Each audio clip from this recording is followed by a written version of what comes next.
I realize that people in the States, in other countries, sometimes they are a little bit more afraid of pain. They see pain as something bad, but not necessarily. Like Chinese people maybe see the pain as, let's say, a way to get better. So sometimes in the States, yeah, that's true that we get a little bit more diluted what actually tuina means. So when we actually go to China, especially in the north of China, we get a little bit more rough tuina. It's a deep tissue massage, but the idea of this type of deep tissue massage, of course, is based on traditional Chinese medicine idea, but combined with Western medicine. I'm Michael Max, and this is Qiological, the podcast that curates East Asian medicine and methods through the power of conversation. I've got a number of patients who enjoy being dismissive of the standard American diet. Instead, they focus on prebiotic, probiotic, organic, macro-micronutrition. They're looking for ways to science up their diet and use it as a rubric for healthy eating. It's actually a very modern American thing to do. The so-called healthy morning shake, or the goal of consuming a particular amount of a specific protein, amino acid, or combination of vitamins. The new standard American diet for the health-aware, it's full of colorful, nutrient-dense admonitions and protocols. But what's left out? Joy, fun, flavors, experimentation, curiosity, and practical sensibility. Traditional diets, the foods that sustained cultures in the past and present, they likely do have some embedded wisdom. None of them think in terms of prebiotic fiber, glucose-stabilizing substances, or being vitamin-rich. These foods got passed along because they tasted good, and the people who ate them were healthy enough to reproduce and pass along those eating habits.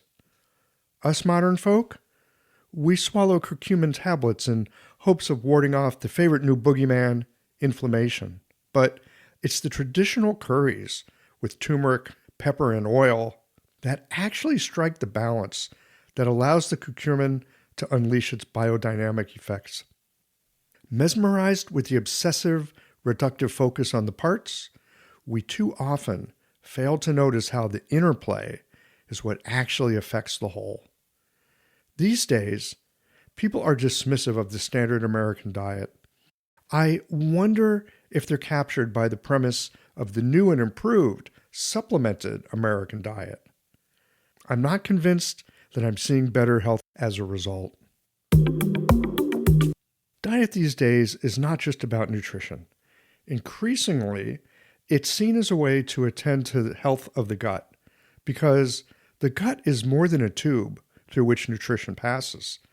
The gut these days is seen as a living, symbiotic community of microorganisms that inhabit an in-between realm of not us, but beneficial to us. It's a curious mediator between the outside world of nutrition and the inside world we call our body. In this conversation with Henry Tarazona, we discuss the gut-mind connection in Tuina, diet diversity as medicine, and how the rigors of a classical apprenticeship has shaped his practice. Henry did not know what was in store for him when he decided that he was headed to China after high school. Growing up on Kung Fu movies will put all kinds of ideas into your head. It's a good story, and he's learned some useful medicine along the way. We'll get into it right after this. We are grateful to the sponsors who support Qiological. Here's a preview of solutions our sponsors have for you. Mayway Herbs helps you care for your patients in the spring season with formulas for seasonal allergies and dermatological conditions. Round cups, yeah, they have their place, but Fascia Buddies square cups interact with fascial planes in a whole different way. Later in the show, you'll hear why Jane is my favorite EMR with their extensive feature list and ability to customize to your unique clinic.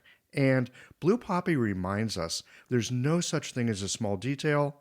Your focus and intention are important. Do be sure to visit the sponsors page on the Qiological website to take advantage of all the special offers for listeners of the podcast.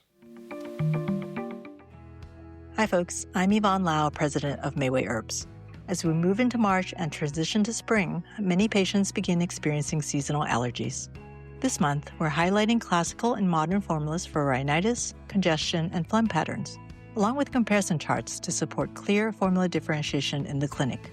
Later in the month, we'll shift our focus to seasonal skin conditions and practical pattern-based treatment strategies as wind in both an environmental and TCM sense begins to stir. Also, enjoy a special two-part conversation between Dr. Skye Sturgeon and myself on our podcast, Chinese Medicine Matters, in which we have a fun and at times deep, but definitely informative chat about yin and yang. Since 1969, Mayway Herbs has supported practitioners with high-quality herbal products and trusted educational resources. Learn more at Mayway.com. We wish you and your patients a smooth and healthy transition into spring, and thanks for supporting real Chinese medicine. If you believe plastic cups don't compare to glass cups, and if we're talking the usual round plastic cups, I would agree. Hi, I'm John Stan, inventor of the Fascia Buddy square cupping system. Our square cups change the mechanics of cupping and how you engage tissues and channels. Fascia doesn't organize itself in circles, it transmits force along lines and planes. And sinew channels? Well, they travel in pathways too. Our square cups sit edge to edge, allowing practitioners to build continuous decompression chains that follow those lines across the body. As Matt Callison states in his review, quote, I am a fire cupping advocate and still use the traditional cupping system frequently.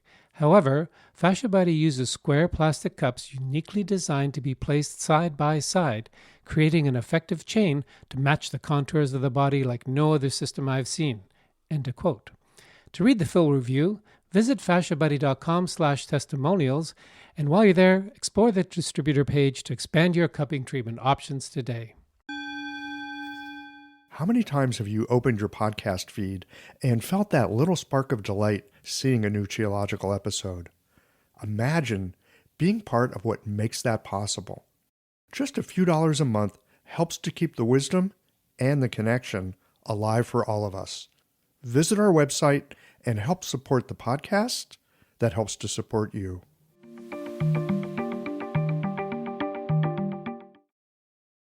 Henry Tarazona, welcome to Geological.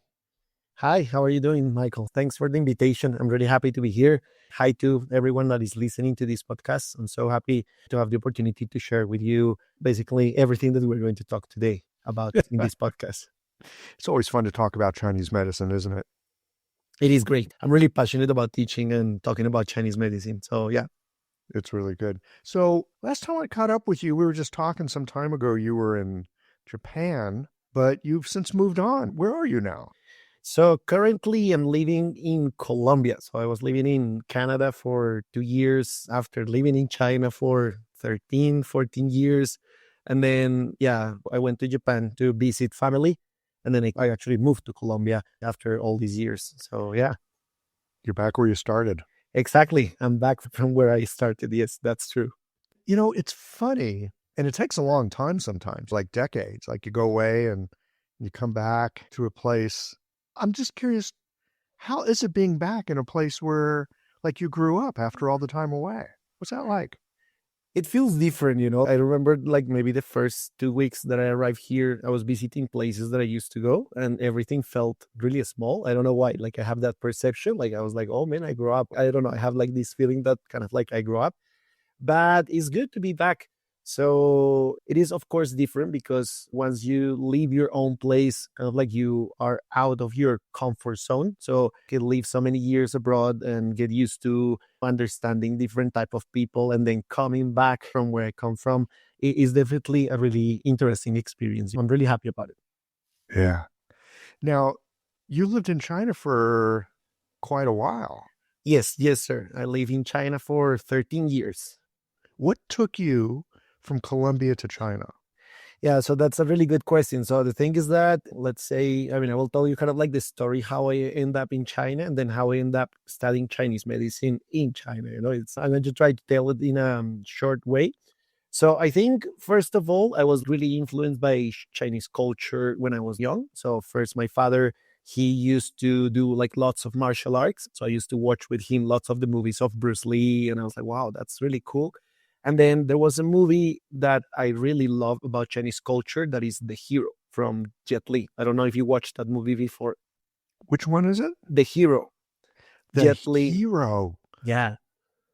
Oh man, that's been a long while ago. Yeah, it's an old movie. I mean, you can imagine that at that time, maybe I was like 10 years old or maybe like 12 years old when that movie was released. When I watched the movie, that movie is actually about how China was developed. They talk about the first emperor of China and things like that. But then in the movie, they touch lots of the parts of the Chinese culture. So the calligraphy, the language, a lot of like artistic aspects of the Chinese culture. So I was thinking at that time, oh, I really want to go to China and see how the things are there. So when I graduated high school, before graduating high school, I decided to go to China. So I contacted a university there to study. Wait a minute. Before you finished high school, Yes, you've decided you're going to China. exactly. Yeah, but I didn't tell my parents yet at that time, so it was Good kind of like, move. yeah, it was a good move. So it was kind of like the last. So here in Colombia, we go to high school and we go till grade 11, kind of like in total, for the studies from primary and secondary school. So you do in total 11 years. And then when I was in the last year, then I decided to go to China. I was like, I want to go there. And then I found a university that accepts me. But at that time, you have to think we're talking about kind of like 2000, at the end of 2009, So at that time, internet was not as developed. We didn't have that much information about China. YouTube was something that was just starting. So it was really hard to find it. And then finally, I found a university. I found everything. And I told my parents, look, I have the university that accept me in China. I have the visa. Can I go? And they were like, okay, like, you want to go there? I was like, yeah. They were like, okay, just go, But it was really different. Wait a minute. You already had the visa. Yes. So you I went to your applied. parents and said, I've already got the visa. Yeah, so I applied with so basically the university sent me a letter. And then with that letter, I applied for a visa. And once I have everything with the prices and everything, I went to my parents and I was like, this university costs similar from a university if I stay here in Colombia. So can I go? They were like, okay, just go, So that's how I ended up in China when I was 18 years old. I love it. You already had the visa. It wasn't like, hey, mom, dad, is it okay if I go to China? You're like, I've got a visa and I've been accepted to a school. Can I go to China? Exactly. Yeah. I've been really independent all my life. So, I did everything before I just wanted to make sure that I will be able to go. And once I knew that I can go, I just told them, I kind of like notified them. Yes. By the way, China. Yes, exactly. China. Yeah. And it was really crazy because, you have to think that from Colombia to China is a long way. Usually they can take sometimes 48 hours, 36 hours. So, it's a long flight because we have to stop or in US or in Europe. So at that time, it was a really long distance to travel from home. And I never left home when I was younger, Yeah. Well, bite off a big slice of life there. So you go to China to study, but you were not interested in medicine at that point, were you? I was interested in medicine, but not in Chinese medicine. So, so basically my parents are both medical doctors. So I wanted to study medicine, but the thing is like, I was in a really, let's say, a strict or like really disciplined, really kind of like difficult type of high school. So my high school was of like Catholic influences. So I was a little bit tired. So I wanted to have a break. That was why I went to China. So the plan was to go only for 1 year to study Chinese language and then maybe come back to Colombia and start to study here. I was thinking to study or medicine or philosophy or a thing that calls philology, that is the deep study of the language. I was interested in all of those three things. And I was like, okay, let's go to China first and see what happens. We're going to take a year and see what happens. Exactly. A year. A year. Yeah, that was my original idea, but it didn't went like that, It was so what totally happened different. after the first year? So what happened is like while I was studying Chinese language there, I get to know a lot of people from the medical university, but we're talking about like Western medicine. So from Colombia, I went to China, to a city that calls Tianjin, that is like 30 minutes from Beijing. It's a big city. So it's basically... It's almost a suburb these days with the transit they have, but it is a separate city. Yeah, it's a really big city. So basically in China, they have what they known as the 4 big cities in China. So they are that big that they are not considered to be into a province or a state. So they are their own state or their own province. So The first one is Beijing, then the second one is Tianjin. So Tianjin is a huge city as well, and it's just 30 minutes from Beijing. That's actually where I moved because it was a little bit cheaper, for a student life and things like that. So at the end, what happened is that I get to know these people that basically were studying Western medicine. And then one of them was telling me about the program. I was like, oh, maybe you're going to study Western medicine. And he told me, no, I recommend you to study Chinese medicine. And I was like, oh, yes. And he said, if I was me 10 years ago, so this guy was doing a PhD at that time there in the Western Medicine University. And he told me, if I were you, I would actually do the Chinese medicine because you graduated as a doctor and then you can do Chinese medicine as well, so you get the medicine title, but you are doing Chinese medicine. So I was like, oh man, that sounds amazing. So the really interesting thing at that time, you have to think that universities also, they didn't offer like so many programs. So the only program that they have was in Chinese. So I have to enter in the program in Chinese. But then the problem that I have at the time is that the programs, they start every September. So at the time, I went to China when it was kind of like February. So February to September, we have 7 months. So I only learned Chinese for 7 months. I was really keen to learn Chinese. So I was like studying a lot and everything. But in 7 months, you don't get enough level to go to university. But I was so stubborn that I was like, no, I have to enter right now. I don't want to wait another year. And I called my parents and I told my mom, I'm going to study Chinese medicine. And she was like, what? Yeah, you're what? Like, wait a minute, say that again? Yeah, she was like, what are you talking about? And I say, yeah, I went to see the program. It's amazing. And yeah, I want to study Chinese medicine. She was like, but how you're going to do it? Is in English or what? And I said, no, it's in Chinese. And she's like, okay, but she told me, but don't give up. She said, I will agree, but then you have to finish, So, oh, that's fantastic. I agree, but you have to finish. Exactly. Yeah. And my father at that time, he was so upset. He actually told my mom, I'm not going to help him because he's not going to like pass. He's not going to approve, like how he's going to do the exams. He's going to be in Chinese. So he was really upset. My dad was upset. But then my mom was like, oh, it's okay. Just do it. I will see what I do. And I think that that time she got a loan from the bank to pay that part because my father was helping. But if my father was not helping, then it was everything on my mom's pocket. And then that's how I started to study Chinese medicine. I love it. You have to finish it.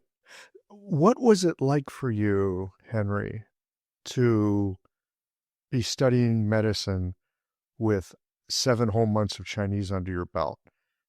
Chinese usually takes a little more time to get the language down. What was it like in the beginning?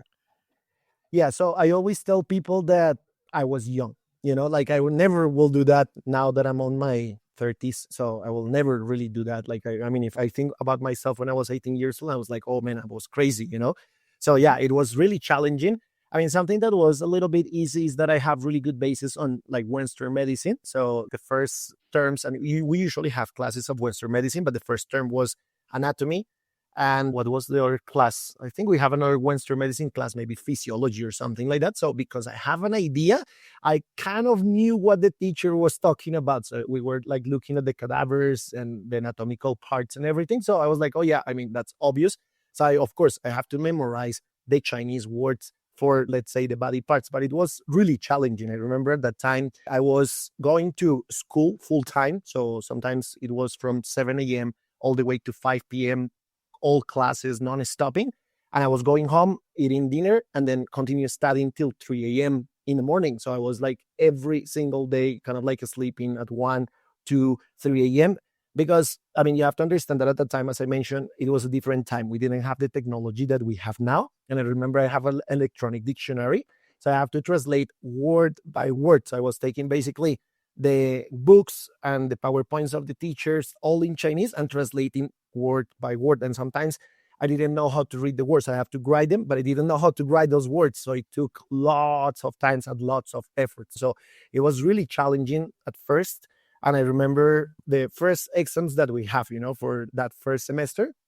And literally, I was memorizing the order of the characters. You know what I mean? I was not really even understanding what I was writing. It's kind of like memorizing a picture. And I was just writing the order of the characters, So, which is one way to learn. Yeah, it helped me a lot. It helped me a lot. It was really challenging, but it's a way to learn, kind of like first with the characters and things like that. I was talking with a friend of mine earlier today, actually. We're both in our 60s. and we're reflecting on what it was like to be, like in our early 20s. And just like the drive that we had at that time, because you've got so much energy. But it's such a great time of life to really put yourself in front of something difficult, because you've got the energy and you've got I'll take a bite out of that and I'm not going to let it go until I've chewed it up completely. Exactly. Yeah. I think that's basically what drive me to finish like the program and everything. So yeah, Well, plus you got your mom saying, Henry, yeah, you got to exactly. Yeah. finish. She's like, you have to finish it. And I was like, yes, mom, I will, I will do it, So yeah, What a great cheerleader. It's not, oh yes, I believe in you, you can do it. It's like, you better finish that. exactly. She's like, okay, I will support you, but you have to finish. I was like, okay, I will listen to you, mom. Yeah. At what point did you feel like your Chinese was workable? Yeah. And it's like, okay, I'm like in it. I got the language. Now I can just focus. Yes. So when I was in my third semester, so that actually happened out of nowhere. So something that I did at that time is that I was really aware about kind of like the limitations. Like I was thinking to myself, if I want to really learn Chinese medicine, of course, I have to learn the language. But if I want to learn the language, I really have to understand that, for example, hanging out with people that speak Spanish and English is not going to help me, So at that time, I was just hanging out with Chinese people every single day, So all my classmates, they were or from Taiwan or from Hong Kong or Chinese people. Even my girlfriend at that time, she was Chinese and she was only speaking Chinese to me. So, I was 24/7 inside the language, and I was even writing diaries in Chinese. I used to write diaries like in Spanish and English, but then once I was there, I was like, no, I have to change it. And I was writing diaries. Just write it in Chinese. Yeah. Just writing and listening and, just changing my whole environment into Chinese. And there were some days that I was feeling that someone was getting like a driller into my brain. It was painful. I was feeling like my brain was adjusted, and I was feeling, of course, some days up and down, sometimes frustrated and everything. But then it was really interesting because on the third semester, at that time, we were studying Chinese herbs. So at the time, I was doing exactly the same, studying a lot. I was translating everything. And the teacher from that specific class usually make, people randomly to stand up and read the PowerPoint, so he has a PowerPoint and everything. And I remember one of the classes, he just called me out. I was like, okay, read something about this herb. And I was like, okay, I don't remember which herb, but then I stand up and I read everything super clear. And everyone looking at me like, what the hell happened to you? It's like how from, I don't know, one day to another, it felt like that, you already changed your mind. So I just felt kind of like a click in my brain. So of course, at that time, I was already like 2 years in China. Of course, it was not a perfect Chinese, but at the time was enough to understand things related with Chinese medicine and the Chinese language. So I was taking the books, I was understanding at least 70-80% of all the books, and the rest I was just translating, but just talking about Chinese medicine and Western medicine. Things out of that, I didn't have any idea. So that's how it went. I found it interesting. I was first studying Chinese medicine in English here in the States. The program I was in had us studying Chinese, but I was a terrible student of it, so I didn't learn it very well.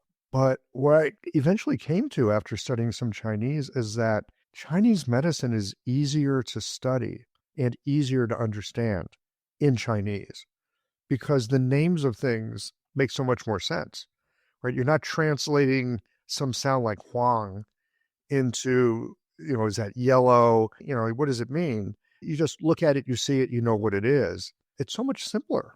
And I also feel that it goes a little bit even deeper because it has to do with the culture of Chinese people. It has to do, everything is related, with their Chinese culture, the Chinese medicine. So it helps you to understand lots of things about the culture and the medicine and everything, knowing the things in Chinese. Yeah, this is great. I'm still coming back to high school kid, like I'm going to China. I think it helps to dream big is what it comes down to. I know what you mean, yeah. It helped a lot. And I mean, even at that time when I went there, like I have classmates, but then all my classmates, they were like older than me, 6 years, 7 years. Like I was really young, like everyone was like, oh, you're a high school kid here studying Chinese medicine. Is like for a foreign, that's not common. Usually a lot of foreign people, once they study in their own countries, maybe they go to China to maybe study a year or maybe doing their master degree or something like that. But then it's weird to see someone starting from zero and then from there going up to continue studying. It's not a bad way to go. Yeah. It's really good. You said you were studying herbs. I suspect you studied acupuncture. Mhm. We've had a little conversation. Yes. It sounds like you've also spent a fair amount of time studying Tuina. Yes, I spend lots of time studying Tuina. Yes, so I specialize a lot on orthopedic conditions and treatments related with Tuina massage. Yes. What got you into the Tuina? Yeah, so that's interesting. So when I was in the fourth year of school doing the bachelor, so the bachelor was in Chinese medicine. So in the bachelor there, you basically study pretty much everything. So you're going to have classes on acupuncture, Chinese herbs, and Tuina. So you see the whole scope of the Chinese medicine. There is other majors related with the bachelor programs. Let's say one that focus a little bit more on acupuncture, or the one that focused a little bit more on herbs, but ours was a little bit more balanced. So it has all of that. So at that time, the reason why I started to, let's say, specialize a little bit more in Tuina was because when I was on my fourth year, I developed a really bad sciatica. So out of nowhere, I used to study a lot, but then out of nowhere, I couldn't move. I couldn't walk. I literally remember like I have to crawl to the bathroom because I couldn't move my leg. It was so painful. Wow. And then one of my classmates told me, just go to the Tuina department, like in the second floor of the hospital, and then they will check you. So I went there and I received 2-3 treatments and the pain totally disappeared. And before that, I was taking some injections from a Western doctor, some painkillers, nothing helped. And then this guy, like into treatments, he get rid of the sciatica and I never got it again. So I was like, wow, Tuina, it's so interesting, like the combination between Tuina and acupuncture. So that drives me to continue and pursue that career on Tuina and acupuncture. This is not an unusual story. Yeah, it's not unusual. Yeah. Somebody has some kind of health issue Mm-hmm. and you go and get acupuncture, Tuina, or something, and it like literally opens the door to the rest of your life. Exactly. Yeah. I saw that from a lot of my students that they were like, I have a lot of students from Canada. And then before they studied Chinese medicine, they basically were going through the same phase. They got treated from certain condition and they were like, wow, Chinese medicine is awesome. Let's study Chinese medicine. This episode is brought to you by Jane, a practice management software and EMR designed to help practitioners run their business without running around. Managing a practice can mean juggling more tools than you ever planned to. One for booking, one for documentation, another for billing. Each solves a small part of the puzzle, but because they don't work together, the manual admin still adds up. Jane helps practitioners connect their core tools all in one place. Payments are taken and recorded directly into Jane. Jane Websites helps new patients find your clinic online, and if something needs attention, Jane's support team is available by phone, email, or chat with an understanding of how your entire system works together. For added peace of mind, Jane includes privacy and security features like two-step verification, role-based access levels, and HIPAA and PPDA compliance, so you can feel confident your practice and patients' data are protected. To learn more about how Jane can support you, your patients, and your business, head to jane.app/demo. And if you're ready to get started, you can use the code CHIOLOGICAL for a 1-month grace period on your new Jane account. Now, when I studied in school, we learned a little Tuina, but not a lot. Mm-hmm. Yes. And so I'd like to hear from you what it is that they were doing that was so helpful for you. I mean, it sounds to me like the level of Tuina that you were exposed to is more than what most of us will get here in the States. Yes, that's true. It's a little bit different. I think I find out that people from other cultures, like the States or Japan or Canada, it's a little bit different from Chinese people. And I say this because, Chinese people are so used to Chinese medicine that for them, let's say getting needle or getting a deep tissue Tuina massage, they're like, that's normal. I see patients even after doing needles, they're talking by phone, they're walking with the needles. And I'm thinking to myself, please stay put. That's so scary, like you don't feel any pain.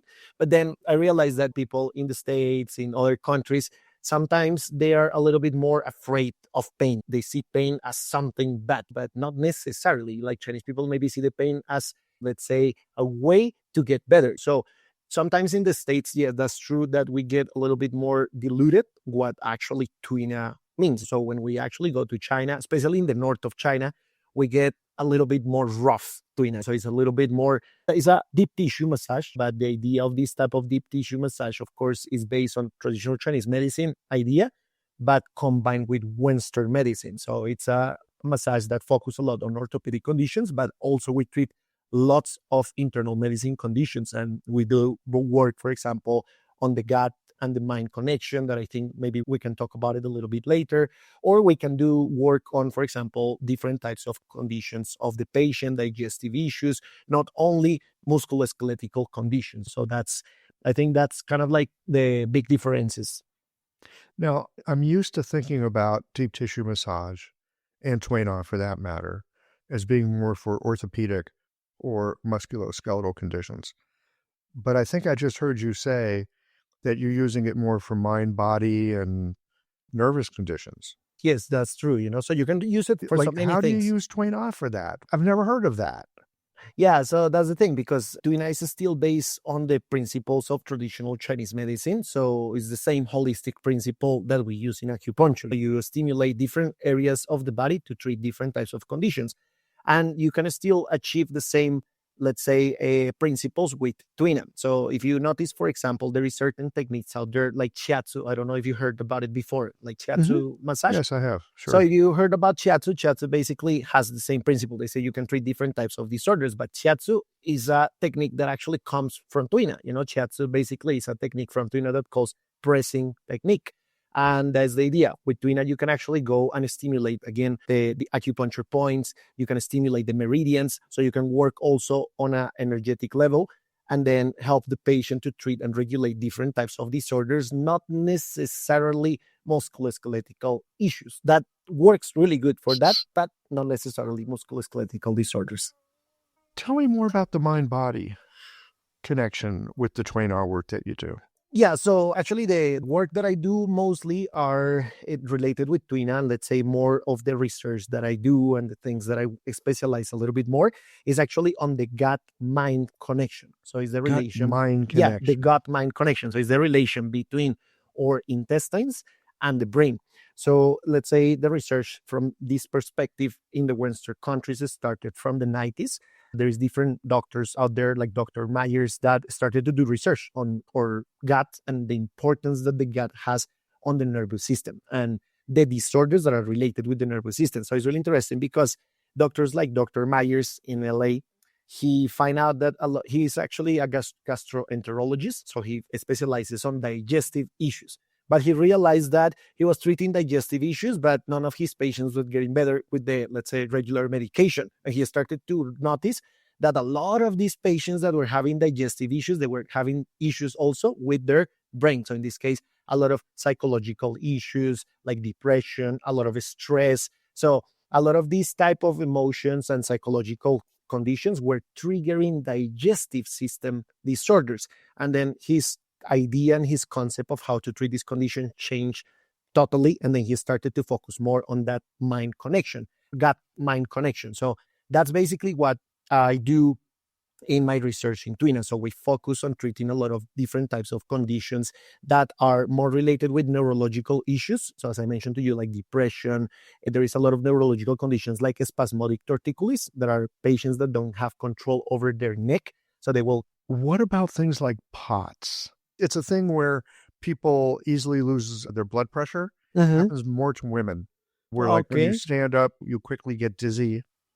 In that case, we have to look at the things like this. I mean, in terms of the Tuina and the regulation of the nervous system, if it's a disorder related with the nervous system, it can help to treat. So for example, I treat a lot of immune disorders.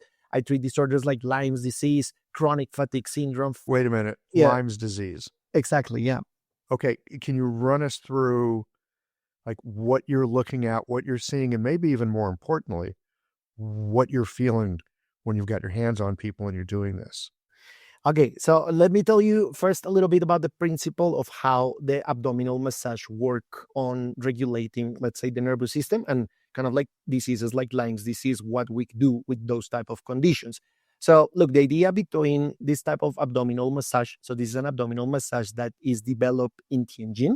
So it's characteristic from that specific city. The name of the massage calls Jingu Sanfo Tuina.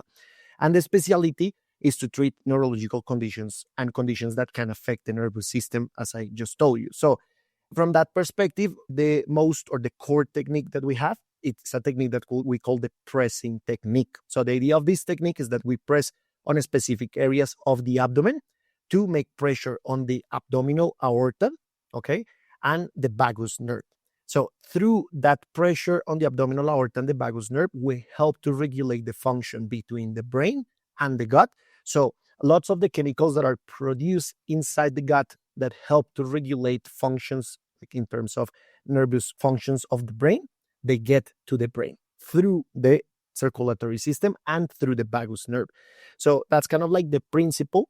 And a lot of the diseases that I'm mentioning to you, they are actually related with lots of these things. So as I was telling to you, emotions triggering digestive disorders, like for example, irritable bowel syndrome. We see lots of patients with lots of stress and developing symptoms that affect their digestive tract. And then going back to the question that you give me related with Lyme's disease. So for example, I have a couple of patients treated with Lyme's disease and successfully getting their symptoms back.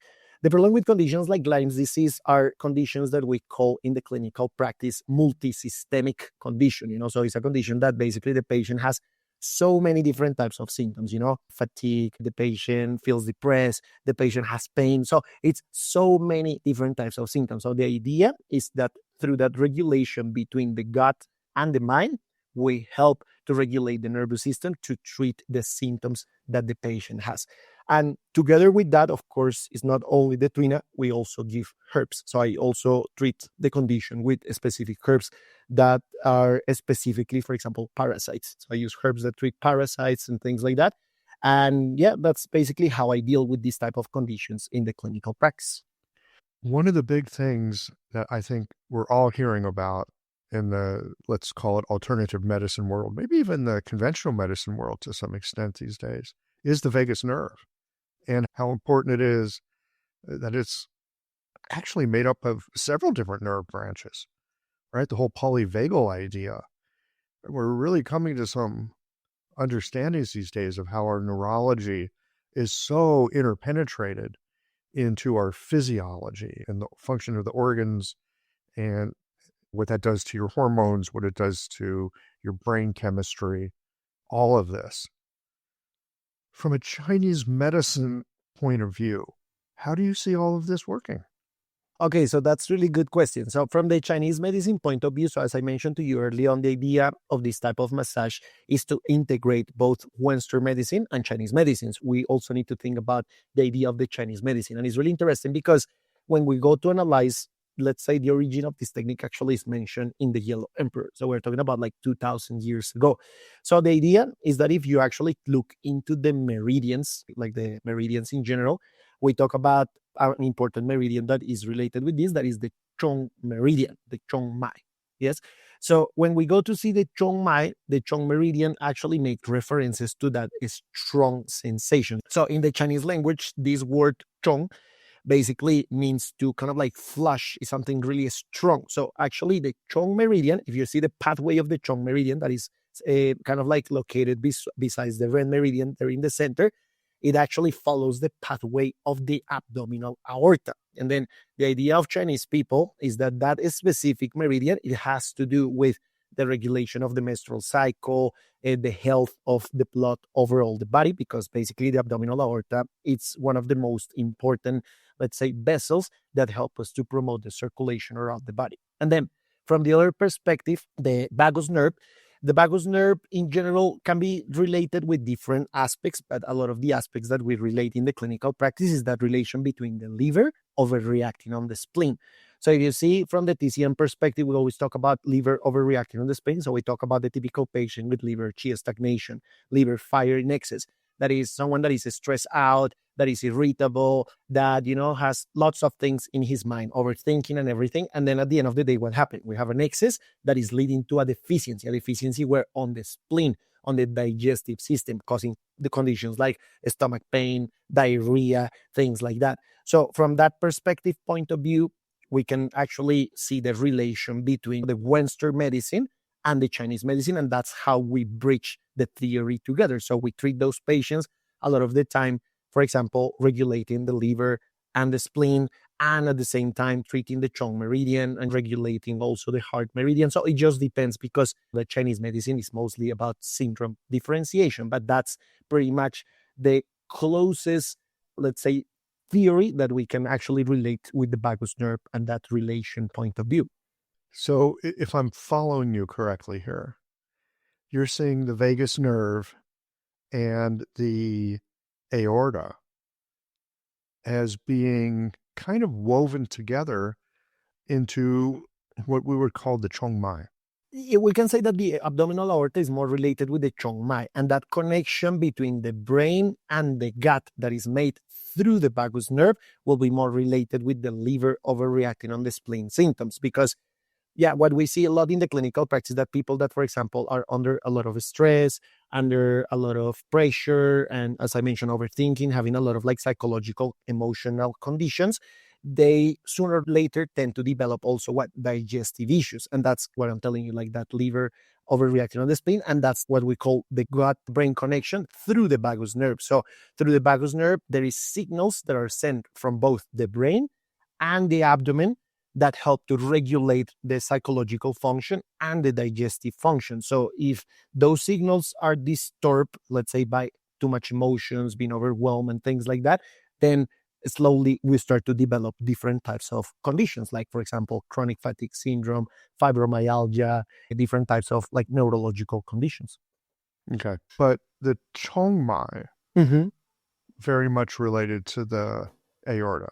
Yes, exactly. So the Chong Mai will be more directly related with the aorta from the anatomical perspective, and also from that perspective that the abdominal aorta is one of the most important vessels that basically carry lots of the blood through the body.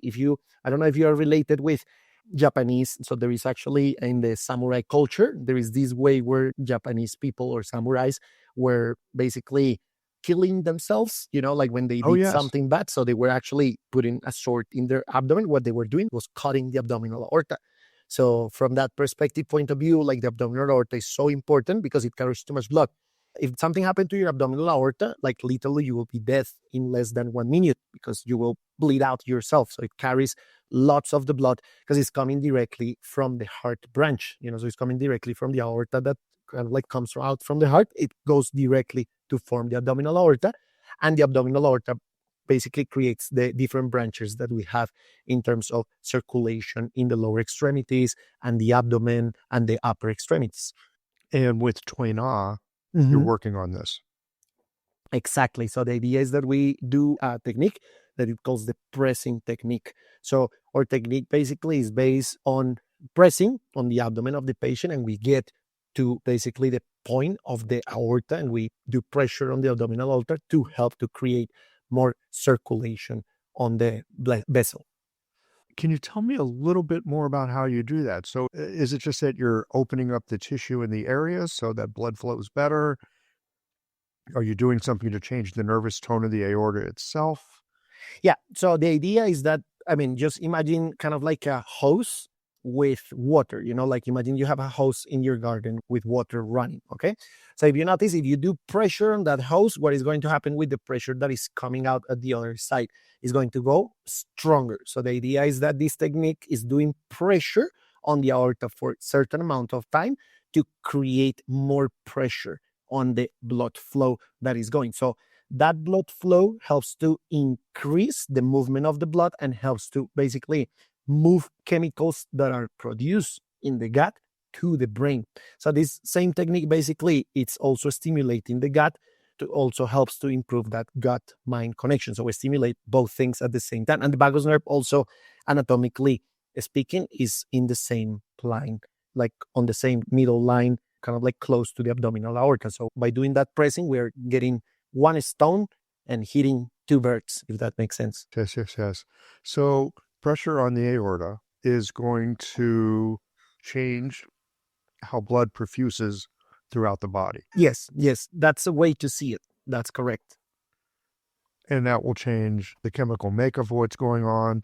Does it change organ function as well? Yeah, we don't really focus. So our massage actually calls Sanfu Tuina. So Sanfu Tuina focus on working also on the organs and things like that. But the things like this, in terms of abdominal massage in China, there is 5 big branches of abdominal massage, and our massage only focus on treating the gut brain connection. There is other types of abdominal massage that will focus more on, let's say, Sanfu function or the liver function or like the organs itself. So it's really interesting. Like, I will tell you a little bit about the research that I did when I was doing a PhD, like my PhD on this topic in China. So it is really interesting because, we were working on patients that have chronic fatigue syndrome. So the idea for these patients, we also need to check what was changing in the body. So there was a lot of research out there that shows that the chemical composition of these patients in the limbic area of the brain, it's a little bit different from, let's say, healthy people. So what they found, a lot of different types of research, they have been found that the composition of chlorine and sodium are a little bit different on patients that suffer from chronic fatigue syndrome. So we're doing a specific type of MRIs for this type of patients. It calls MRIs. It's a really complicated thing. So at the end of the day, this type of MRI will check the chemical composition that you have in certain areas of the brain. And the really interesting thing is that when we were dealing with these patients that have chronic fatigue syndrome, before, after, the chemical composition of the brain was changing. And that's basically, like, let's say, the idea behind this type of technique. Yes, we are pressing the abdominal aorta to improve the circulation, but at the same time, we're also stimulating the gut. And then by stimulating the gut and the vagus nerve, we're helping to create chemicals, those type of chemicals like sodium, chlorine, that also our brain needs to basically function properly. And then we were noticing in those patients that were getting better and the symptoms were getting reduced, also the chemical compositions for those areas of the brain was changing. So it's a really interesting thing how we can merge both Western and Chinese medicine together. We always said in Tianjin that Chinese medicine and Western medicine has to work together, not kind of like enemies. We should actually get the better of both worlds and then try to work it together. So this is fascinating. You found with chronic fatigue, a portion of the limbic system wasn't working as well. You were looking at this through MRIs. I am so impressed with Western medicine's diagnostics and especially imaging technologies. It's nothing short of miraculous. And so you're using MRIs to get a base state for these people with chronic fatigue. You're doing this abdominal massage, abdominal Tuina, especially working with the abdominal aorta, and you're finding changes in the brain. Yes, that's the really interesting thing about this type of research. And that's actually basically what the Tuina department does in Tianjin. So the Tuina department emphasizes on doing research on abdominal massage.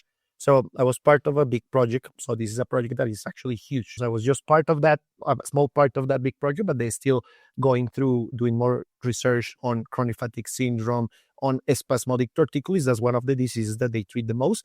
That is basically those patients that are moving their neck uncontrollable and then out of nowhere. So that also has to do a lot with the stress and how it's triggered. And Western medicine, for those type of patients, they usually just offer Botox that at the end of the day will damage your muscles, and they will not give any real, let's say, cure for those type of patients. But by regulating the connection between the gut and the brain, we have really good results, for example, with patients that have those type of neurological issues like spasmodic torticollis.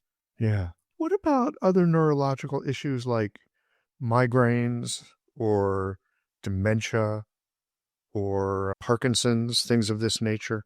Yeah. So for things of those nature, like, we also try to treat those type of conditions as well with abdominal massage. The things like, you have to remember that when we talk about TCM, we also talk about that differentiation of syndromes. So for example, when we talk about conditions like Parkinson, we're talking about syndromes related with wind. So from that perspective point of view, what we do with those patients is that we prescribe them formulas that are specifically to treat, for example, the wind. And then at the same time, we still work with the abdominal massage. But how to say, like, things are not like magic. Like I always tell, every time I see a patient, I always tell them this. Look, I always say, look, I'm not a magician. Like, I don't know if you think I'm a magician, maybe you heard something about me, but it's not like that. You have to remember this. I'm going to do 50%, and you as a patient, you're going to do 50%. So of course, we also give some recommendations to these patients to improve the connection between the gut and the brain that are really important, because there is no use if I treat you and I try to improve your condition, but then at the same time, you have, let's in this case, see it from that perspective, you have a really bad gut health. So it's not going to help, or at the end of the day, you're going to end up having the same symptoms a few months later. So in that case, will be useless, What kind of things do you recommend to people to change or do or not do to improve their gut health? Yeah, so I always tell people, like people that are interested in this topic, I always recommend first a book. There is a book from Dr. Myers, Mayers. So the book calls Brain-Gut Connection. It's the easiest book to read. A lot of times these medical books, sometimes they can get a little bit complicated. But then this book, it was wrote for people to understand that connection between the gut and the brain. And then Dr. Myers give us really good recommendations based also on research that they have been doing for many years. And then what will be the recommendations that basically we keep for this type of patients? First, it's going to be about probiotics. So you notice in the West, there is actually an increase of advertisement on probiotics. They're like, oh, these have probiotics, or take yogurts, or I don't know if you actually encountered things like that. Did you? Yeah, I mean, they're basically sold as a panacea these days. Exactly. Take this probiotic, everything in life is going to get better. Exactly. They're not wrong, but they're not 100% right. And I will explain you why, because this is also something that we have to be careful. Sometimes when nowadays is becoming kind of like a trend for everyone to get probiotics. But, I got a lot of patients also coming to my clinic and say, oh, I was taking probiotics and right now I feel awful. I'm getting bloated. I'm getting stomach pain. I'm feeling uncomfortable. They told me that the probiotics are good. Why this is happening? So you have to be careful with this. When we talk about taking probiotics, we have to take that kind of like with care. Why? Because when we talk about probiotics, it's really interesting about the diet in Asia. Most of the Asian cultures, they have probiotics, or let's say food that include probiotics in their own diet. So we call fermented food, kimchi, natto, kind of like things that are fermented. But you have to know this. When they eat it, for example, in Japan or Korea or China, they are not eating a big portion of probiotics. They are not eating a big portion of this food that is fermented. They are eating just small portions, because, of course, what happens? If you give too much bacteria to your gut, then at the end of the day, you're going to end up also having discomfort, because also that is going to create what? More and more bacteria, and having more and more bacteria means that the bacteria, you have to remember that they metabolize things. And when they metabolize things and the same bacteria is metabolizing things, it's going to create different types of chemicals, and then you're going to end up having gas in your gut, or you're going to end up having discomfort. So at the end of the day, it's important to introduce microbiotics or fermented food into your diet, but not too much. So basically, if we are doing it through food, taking small portions every day, like 1 or 2 portions every day. It doesn't have to be like lots of it, especially for people that are not used to it. And then if we're taking, let's say, a supplement that is a probiotic, just make sure that we're not taking too much, because again, as you mentioned, they sell it as a panacea right now in the States, in Canada. So everyone has to take probiotics, but then but if you take too much, also it's not good. So you always have to look to your own. So check, okay, this probiotic makes me feel good. Okay, I can continue. But I don't really recommend too much to take probiotics that are in pills. And the reason for that is because your body will get used to just those type of probiotics. And then the purpose of the probiotics is actually to increase your bacteria. So it will do it at first, but then later it's not going to do anything. So the recommendation is to eat different type of fermented food that will increase in a better way and slowly your microbiome in your gut. In clinic, there's no such thing as a small detail. The needle you reach for, the formula you prescribe, the moment you choose to listen just a little bit longer. Your patients place their trust in you, and you deserve to place the same trust in the tools that you use. At Blue Poppy, they hold their products to the same standard that you hold your care. Herbal formulas crafted for efficiency, needles that perform the way you expect them to, clinic essentials that arrive on time. Because when your tools are dependable, your focus stays where it belongs, on your patients. No guesswork, no compromises, just steady support behind the scenes. Blue Poppy, the choice of practitioners since 1982. Yes, and I think you also end up with more of the prebiotic materials as well. It gives something for the probiotics to feed off of. It, generally speaking, I think food is better than supplements, if at all Yes. possible. Yeah, food is always better than supplements. That's correct. When it comes to fermented foods, what are your favorites? Oh, what is my favorites? I really like to eat kimchi. Natto, I still have You like trouble. natto? No, I have trouble. I wanted to say I have trouble to digesting the natto. So usually I eat lots of kimchi, or usually there is lots of like fermented food in China that comes in these little packages. So they ferment from cucumbers to any type of vegetable. So in general, I don't really have any, let's say, favorites. Really like fermented food, but for example, you can get yogurt. Yogurt is a good source for us in Western cultures. Greek yogurt and things like that. It can be really good alternatives. But my favorite will be maybe the kimchi, eating kimchi. So a bit of fermented food in Yes. the diet Mm-hmm. is Yes. a good place to start. Yes. The second thing that we actually recommend to the patients is to have a diet that is, how to call it, like a diet that is not as, let's say, I'm trying to look for the word, like the same diet. Like we want to actually get a diet that is a little bit more diverse. That was the word that I was looking. You want Variety. a variety type of diet. So it's super important for us in the clinical practice to have a diverse diet or have variety, because this is also something really typical. You go to a family and they eat the same thing every single week. You know what I mean? And that's actually not recommended. The idea is that we go to the market. I always tell to my patients, go to the market and buy the cheapest the cheapest vegetables. And why the cheapest vegetables? Because they are seasonal. So it's good to eat seasonal as well. And then you're eating things that you never eat. Sometimes there is some weird vegetables, especially like in Chinese markets, that we never try. Just buy those, try them, take them home, watch a video on YouTube, how I can cook this. It's not that complicated. And I mean, if you're struggling to cook, let's say, different types of vegetables, just boil them or just steam them and then eat them. Because, I mean, having a variety type of diet will increase our microbiota. So it will increase the different types of microbiota that we have.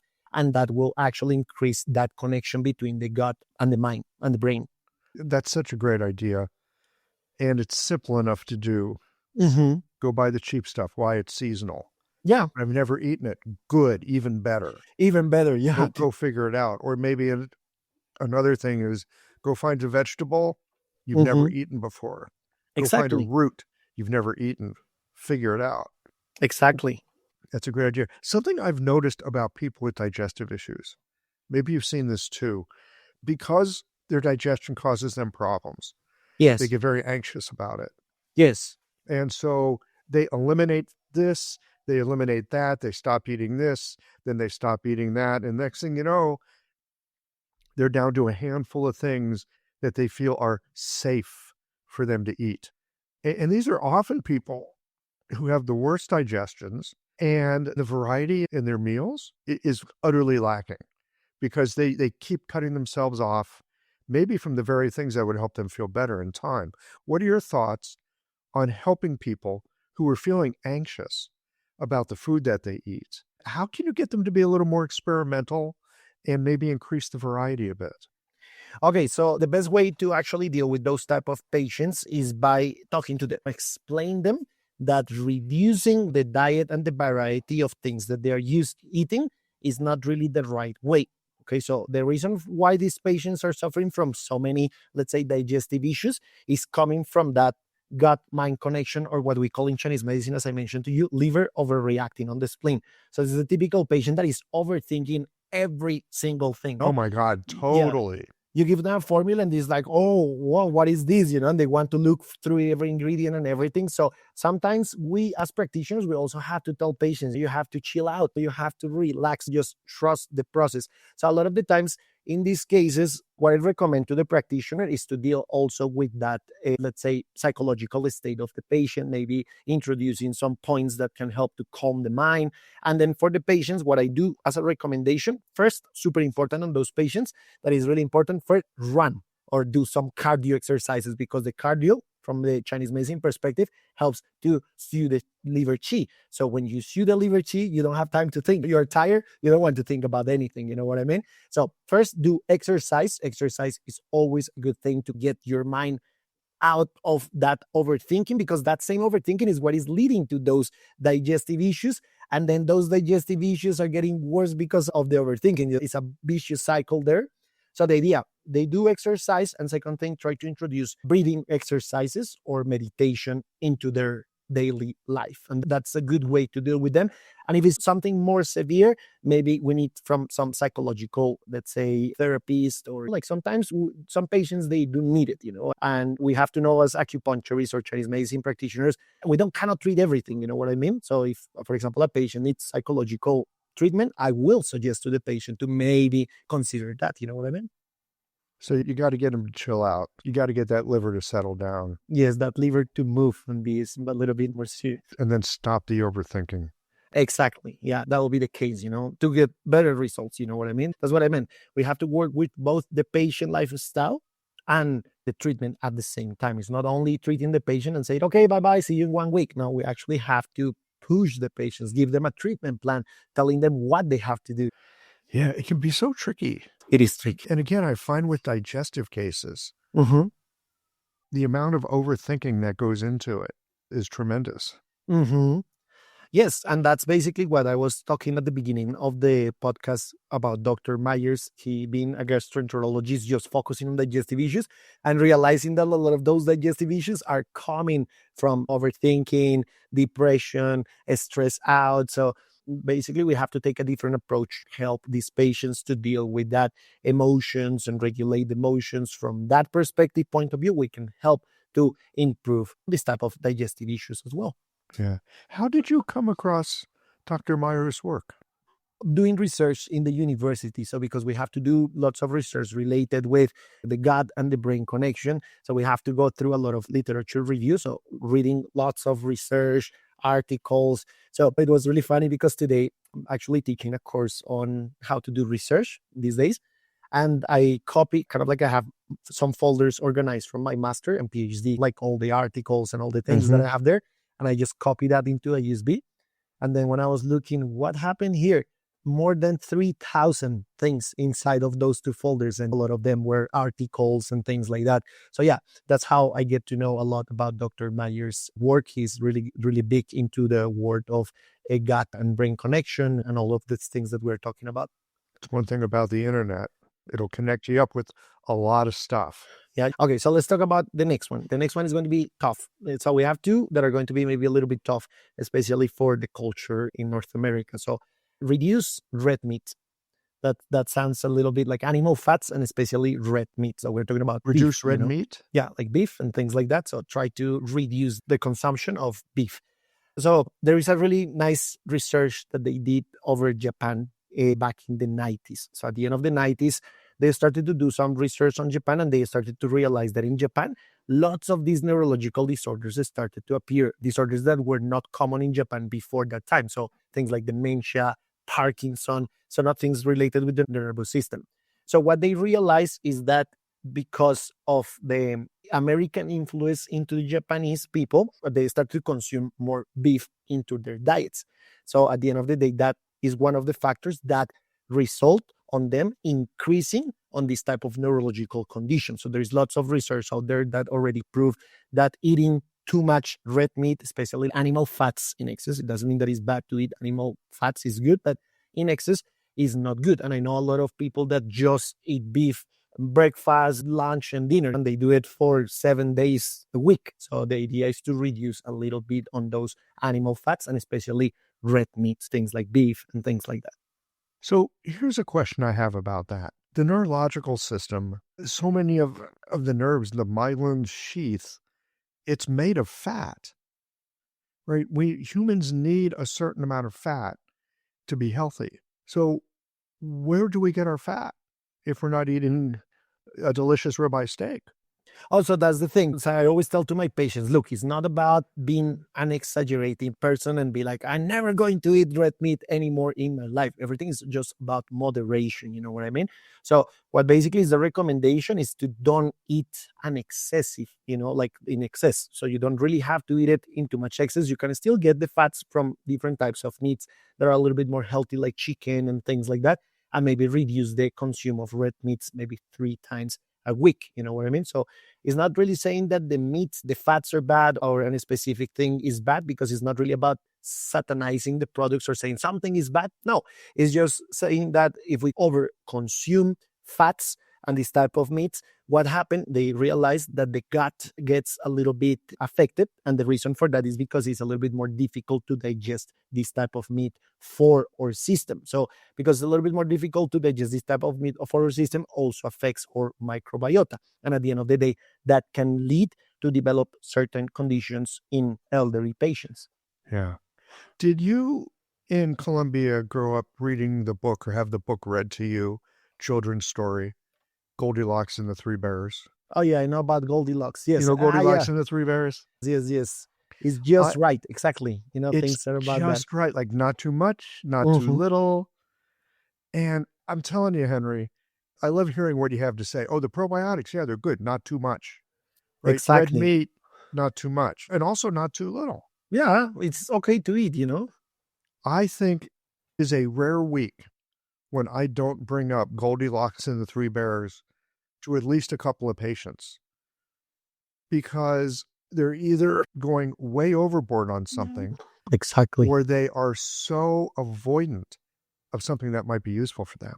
Exactly, yeah. The idea is to just need to be reminded, like not too much, not too little, moderation, right? And what's the right amount? Well, you might have to experiment a little.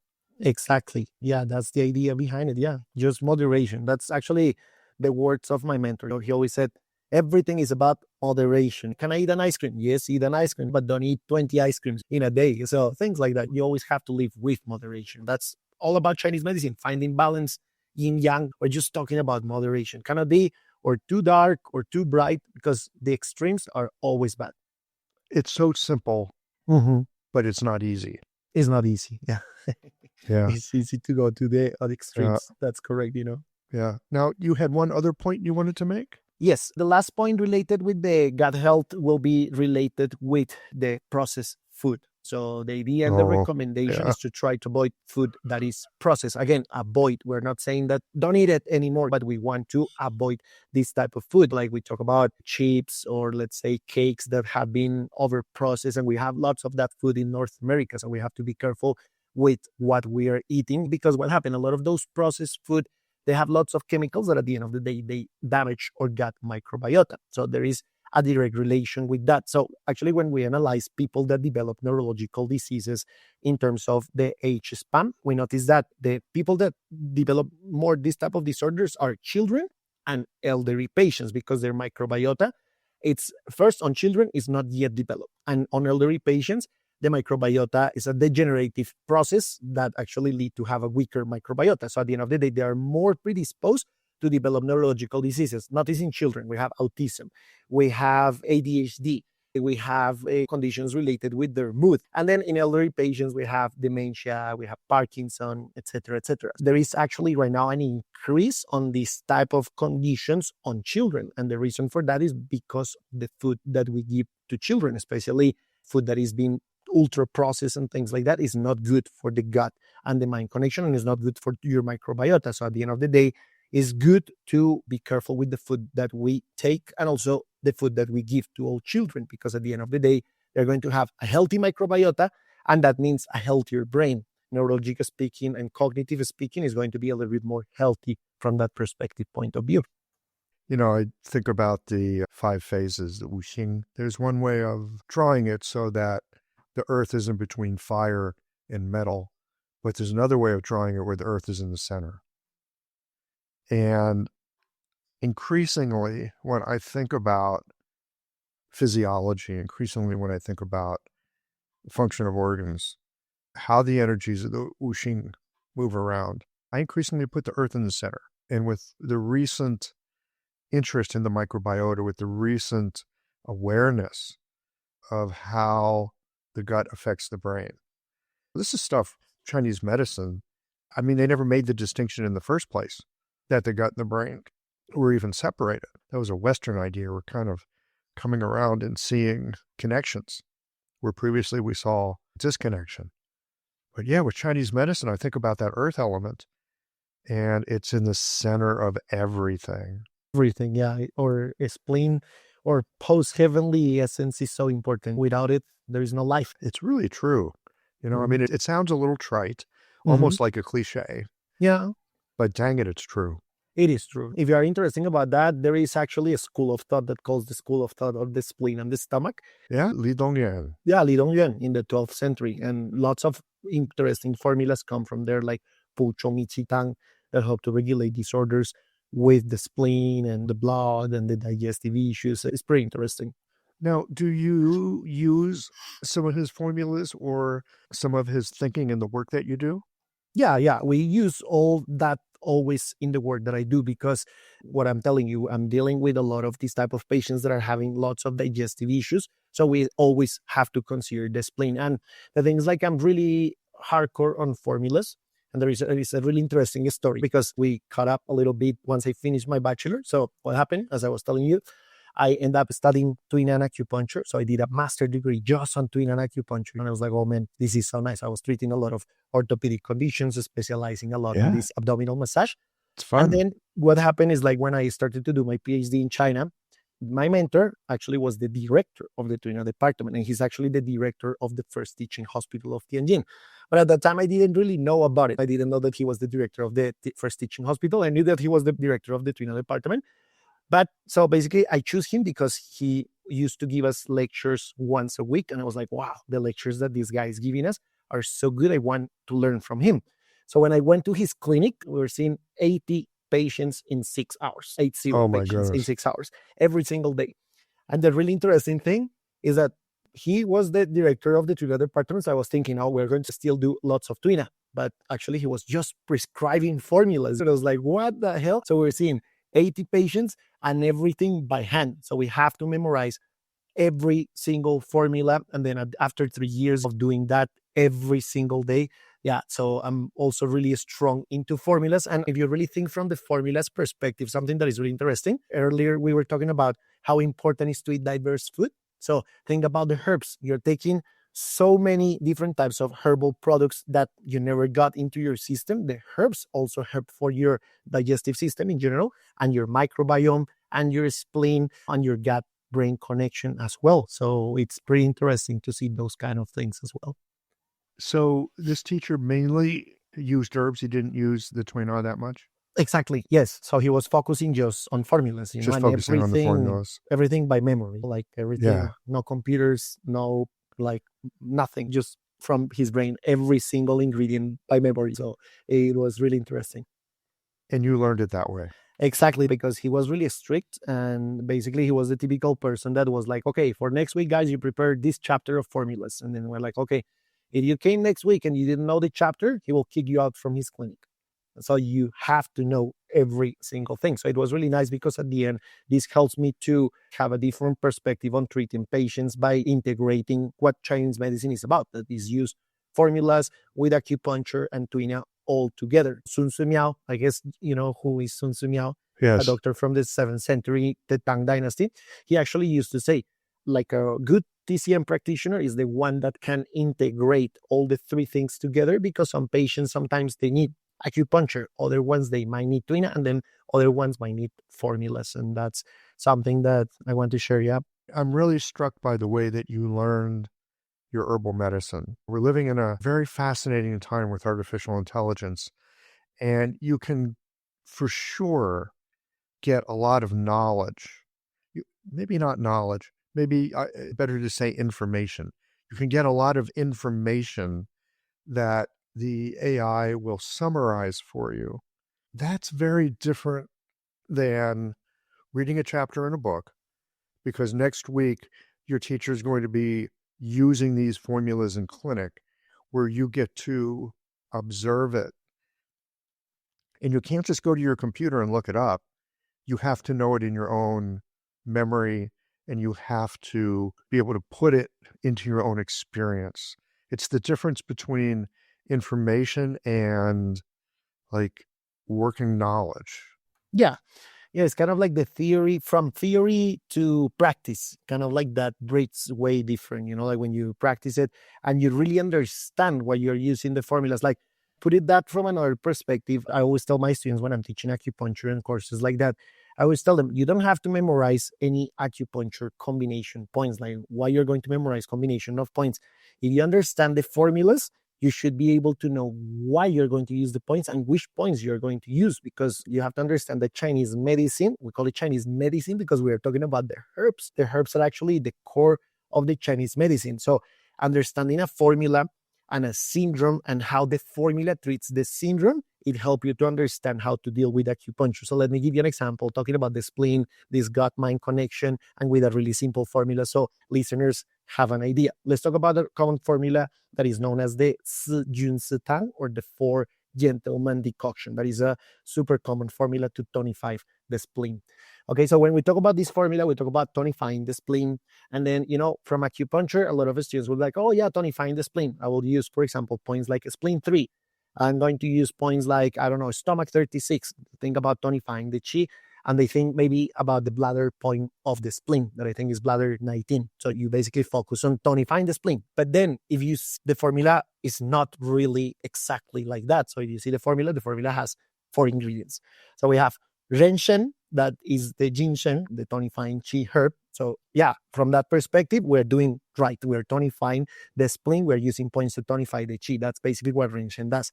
But then in the formula, we also have a herb that calls Bai Tru that helps to tonify the spleen as well and helps to drain dampness, because the idea... This is, to me, is the thing that's so fascinating about this very simple formula. It shows us that I'm using air quotes here, tonify the spleen. How do you make the spleen work better? You make the spleen work better by making sure it's dried out a little bit. Exactly, because every time they think about formulas, they thought about everything like 10 steps forward. I always say they were like Sherlock Holmes. They analyze everything that can happen, and based on that, they put that specific herb there. So you see, herbs like Bai Tru, they help us to drain the dampness. Why? Because they know if the spleen is weak, there's going to be dampness. So for example, in that case, you can add points like... So you got that herb that dries things out. Exactly, the herb that dries the things out. And then finally, we have another herb there that calls Fulin. So Fulin, it's a herb that is bland and promotes urination. And why we promote urination? To dry things out. Dampness as well. So in that case, for example, we can use points like spleen number 9 to promote urination, to eliminate the dampness through urination. We just keep it on, I just tonified the spleen. Is going to work? Maybe not, because there might be dampness there. And then, you maybe tonify the spleen, but then what about the dampness that was there? So you always have to think about the process on how the formulas were developed to get the acupuncture points, and the same for like regulating the spleen and things like that. Henry, I really appreciate your thinking on this, that instead of looking for a protocol, here's the protocol to nourish the spleen, think about what is the process involved that this particular patient needs to help regulate their spleen and make it work better. And it is, a friend of mine likes to say, when you know what you're doing, you can do what you want. Yes, exactly. Right? It's like, what are the magic points? No, there are no magic points. There is no magic points. You just have to understand what the patient is presenting with and what they need, and then you'll know what to do. Exactly. Yeah, there's no magic points that can deal with everything. It's all about that processing and understanding the physiology and everything. So today, encouraging everyone to, get a little bit more into TCM, understanding that TCM is not about being enemies with Western research. It's all about integration, getting the best from both worlds, and, understanding all the processes behind TCM, the physiology. And that's how we could become better and better practitioners. I think so too. I think the more that we understand physiology, the clearer, at least I know this is true for me, the clearer my thinking is on what is actually happening for somebody. Once I can see that clearly, knowing what to do is not hard. Like, the trick is to see what's there and then just do what needs to be done. So you're back in Colombia. Are you teaching? What are you doing these days? Yes, so these days I'm still teaching. So I usually offer some online courses. I also teach, I still work with some schools in Canada. So I do a lot of the teaching online through Zoom. I have my own clinic right now here in Colombia. And at the same time, I go to different countries. So I'm traveling to different places to teach conferences and to do like seminars and things like that. So last month I was in China in a big conference of Chinese medicine. And yeah, in 10 days, I will be in Chile teaching a course of Tuina and orthopedic massage. So yeah, I am doing basically what I love to do. That is teaching, Yeah, practicing, and spreading the knowledge of Chinese medicine to the practitioners and people that want to learn about this beautiful medicine. that's great. Not bad for a start with, hey, I got a visa. I'm going to China. Exactly. Yeah. Yeah. Everything started from there, you know. Hey, I got a visa. I'm leaving. Just like, I'm okay, you leaving. know, yeah, what other choice I have, you know what I mean? That's great. Henry, if people wanted to find you to see what you're doing, where would they go on the internet? Oh, yeah. So you can look for me on my Instagram. I usually post lots of things related with acupuncture and Chinese medicine. I try to post like every day, every other day. In the last month, I didn't post because I was in a transitioning of moving, but I will start to post again. I post a lot of things about herbs, theory, Chinese medicine. If you want to look for me, the Instagram account is henry.acupuncture. So Henry, HENRY.acupuncture. So that's my Instagram account. And then there I share like usually upcoming seminars, upcoming courses, and yeah, I do lots of those kind of things. Thanks Great. for asking. I'll make sure that's on the show notes page so people Thanks. I can just really go take a appreciate look that. at that. Well, Henry, anything else you'd like to share before we wind it down for today? No, remember that God is really important. Eat well. Remember that everything is about moderation. And also remember that for us as practitioners, we always have also to think that our treatment is important, but we also have to help our patients to improve their, let's say, lifestyle as well. We have to work with all of that together to get the best results. So I hope everyone enjoyed this podcast today. It was a pleasure to be here. Thank you, Michael. Thank you to all the listeners that are listening to this episode. I hope that you really like it and hope to see you maybe in the next episode about other topics related with Chinese medicine. Wonderful. Thanks, Henry. It's been great to spend some time with you today. Thank you. I really appreciate that. Okay, take care. Thank you.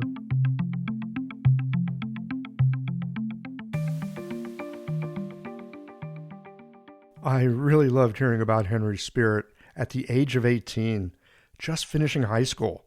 Visions of Kung Fu movies and a hankering for the Far East. And so he makes his plans and then lets his parents in on it. His mom's response? If you're going to do this, then complete it. It's not a bad way to consider any formidable project that you decide to take on. Make the leap, keep on going, because for sure there will be troubles, but that is part of what you sign up for. There's something alchemical about immersing yourself and making sure that there's no exit doors. It's getting to be common knowledge at this point how the gut and brain share profound connections. Polyvagal nerve theory and treatments are all the rage on social media, but the idea of using Tuina to affect the gut and blood flow and using the viscera to affect the brain, I'd not really thought about that before. But in discussing this with Henry, I can follow the sense of it. In our AI-enhanced world, where so much of our thinking can be so easily offloaded to a large language model, hearing about Henry's experience of learning herbs through memorization, it again brings the question for me that in the long term, as a practitioner, is it brute force memorization that is more helpful? Or is knowing how to search for an answer with AI perhaps more useful? I suspect how we engage with the medicine has an effect on the kind of practitioner that we grow into. I think the jury is still out on this one, but for sure, it's a topic that we'll be returning to here on Geological as time goes on.